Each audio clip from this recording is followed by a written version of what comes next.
Hello বন্ধুরা, আমার নাম রাজ। আমি ঘরে থাকি। এই তো আমি এখন চা খেয়েছি। আমি সকাল সকাল তাড়াতাড়ি উঠে এখন চা খেয়েছি। আমি চা খেয়ে আমি বাজার যাচ্ছি। আমার মা বললো সর্ষের তেল নাই, সর্ষের তেল নিয়ে আয়। তো আমি এখন তেল নিতে যাচ্ছি। এখন আমি তো গাইস তেল নিতে যাচ্ছি। এখন বাজারে চলে এসেছি আমি। আমাদের বাজার এমনি কুছ ভালো বাজার একটা, তো আমাদের একটা লোকাল বাজারে চলে এসেছি। তো আমি এখন তেল নিতে যাচ্ছি। তো গাইস আমি এখন তেল নিয়ে আসছি তাড়াতাড়ি। তো এখন তেল দিয়ে চলে এসেছি গাইস। এখন আমি তাড়াতাড়ি যাবো, দিয়ে একটা চা নেবো 10 টাকা দামের, তার বাদে আমি সবজি নেবো গাইস।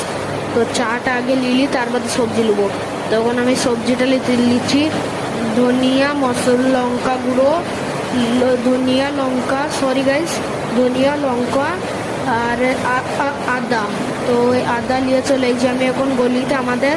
তো গলিতে চলে এসেছি এখন আমাদের আমি। তো এখন আমি আমার ঘরে যাচ্ছি এখন আমি।